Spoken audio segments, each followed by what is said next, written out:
never thought I'd fall in love with a donkey. I've always been around animals, dogs, horses, the usual farm companions, but never once did I think, you know what I need?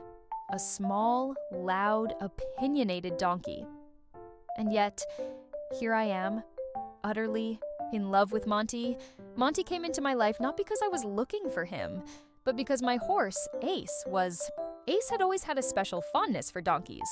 So, when I decided to find him a companion, I reached out to a donkey sanctuary in Texas. They introduced me to several outgoing, affectionate donkeys, the kind that immediately nudge into your space and win you over with a twitch of their ears. But then, in the back corner of the pasture, I saw Monte. He was small, almost fragile looking, with tired eyes and a humble posture. He didn't come to greet me. He didn't even look particularly hopeful. But when our eyes met, there was something there, something deep and quiet. Like he was saying, "I'm not going to beg, but I'll wait for you to see me." And I did. Monte was 26 years old. He had been rescued at 16 and had spent a full decade in the sanctuary, mostly overlooked.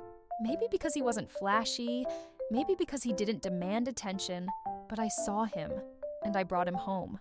The moment he stepped off the trailer, it was like he had always belonged.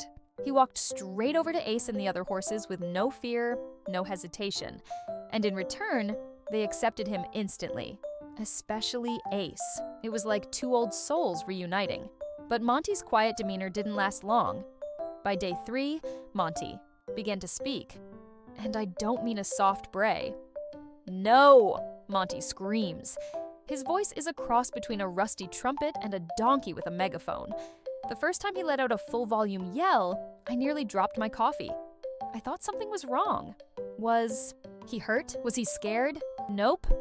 He just wanted breakfast. Since then, he has used that voice to communicate everything. "You're late. I see you in the window. Don't forget my snacks." If I so much as leave the front door open, he'll stand in the doorway and belt out his thoughts like a stubborn little grandpa demanding his newspaper. He yells at the miniature horses across the road when they get too rowdy. He barks. Yes, barks. When someone forgets to include him in barn chores, his voice changes in pitch depending on his mood. And if he's really excited or agitated, he sounds like he's scolding the whole world. And I love every bit of it. Now, 28. Monte might look like a small, aging donkey, but he runs, plays, and lives with more energy than half the animals on this farm. He's full of personality and charm. He even has a drama-filled love triangle going on. Ace, the horse who inspired me to adopt Monte, now has a best friend named Jack. But Jack gets jealous, constantly pulling Monte away like an overprotective sibling. Still, Monte stays close, loyal to both, even if it means following them around. Like an annoying little brother who refuses to be left out. Despite the theatrics, Monte is incredibly gentle. He trusts me. I don't know what kind of life he had before, but I know he must have had his share of pain. Yet now, when I call his name, he comes trotting over without hesitation.